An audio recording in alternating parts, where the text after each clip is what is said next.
सब कुछ पीछे छोड़िए और सब कुछ अंदर पाइए। एक सूफी कथा। सद्गुरु इब्राहिम एक महान सूफी संत थे जो किसी समय राजा हुआ करते थे।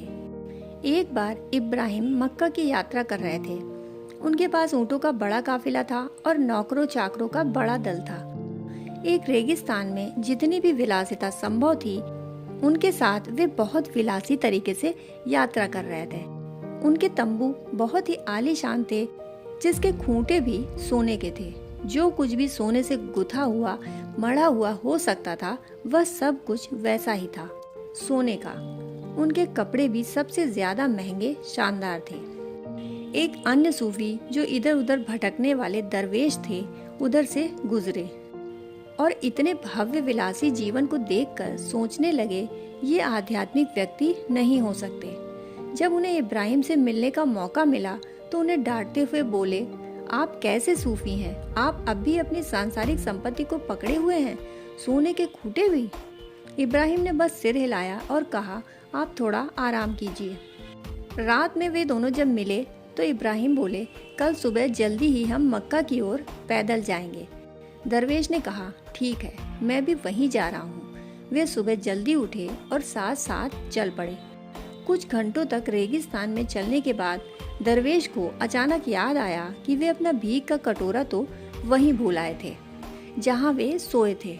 उन्होंने इब्राहिम से कहा, मैं अपना कटोरा तो भूल आया हूँ, वापस जाकर लेकर आता हूँ। वे पीछे लौटने लगे। इब्राहिम ने उनकी ओर देखा और बोले, मैंने अपनी सारी भौतिक संपत्ति पीछे छोड़ दी है, ऊंट, सोने के खूंटे और भी सब कुछ मैं बिना पीछे देखे चल रहा हूँ, और आप अपने भीख के कटोरे के लिए पीछे वापस जाना चाहते हैं। मैं आपको बताना चाहता हूँ, सोने के खूंटे सिर्फ रेत में गड़े हुए थे, वे मेरे हृदय में नहीं गड़े थे। चाहे लोहा हो या सोना, मुझे कोई फर्क नहीं पड़ता। पर आप अपना भीख का कटोरा भी छोड़कर चलना नहीं चाहते। आप मक्का की ओर जा रहे हैं, जो सबसे ज्यादा पवित्र जगहों में भी सबसे ज्यादा पवित्र है, पर आप एक भीख के कटोरे के लिए वापस जा रहे हैं। मेरे पास तो मेरा कोई भीख का कटोरा भी नहीं है। और इब्राहिम चल पड़े।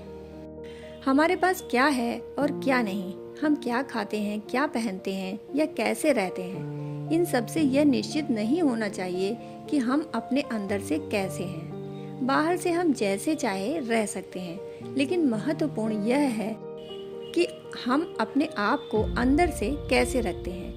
वरना हम सब कुछ इकट्ठा कर सकते हैं, पर हमारे पास कुछ नहीं होगा। हम जो कुछ भी इकट्ठा करते हैं, रिश्ते, नाते, परिवार, संपत्ति, जमीन जायदाद, ज्ञान, विचार और वो सब कुछ जो हमारे पास है, यह सब जीवन सजाने के लिए अतिरिक्त सजावटें हैं। हम इतनी ज्यादा मात्रा में ये सब सजावटें इकट्ठी कर लेते हैं और उनसे बंद कर उनके आधार पर ही अपनी पहचान बना लेते हैं, और उस जीवन का कभी अनुभव ही नहीं कर पाते जो हम स्वयं हैं। हम जो चीजें इकट्ठी करते हैं वे जीवन नहीं हैं। उन्हें इकट्ठा करके हम अपने जीवन में पूर्ण होने का प्रयत्न करते हैं। चीजें हासिल करके, इकट्ठा करके हम जीवन में पूर्णता पाना चाहते हैं। हम किसी तरह ये सुनिश्चित करने का प्रयत्न कर रहे हैं कि हम अपने जीवन में खाली न रहें। लेकिन हमारे जीवन में सुंदर क्षण तभी आते हैं जब हम खाली होते हैं। केवल खाली क्षणों में ही हमने जाना है कि प्रेम, आनंद और शांति क्या है।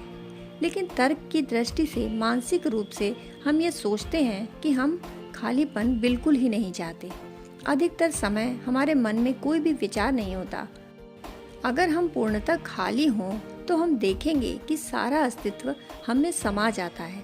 अगर हमारे आसपास कुछ योजनाएं हैं, विचार हैं, तो कहीं कुछ विचार अस्तित्व के साथ तालमेल में आ जाएंगे। लेकिन अगर हमारे पास ऐसा कुछ नहीं है जिसे हम अपना कह सकें, हम बस एक खाली स्थान हैं, तो सारा अस्तित्व एकदम सही ढंग से हमारा हिस्सा बन जाता है।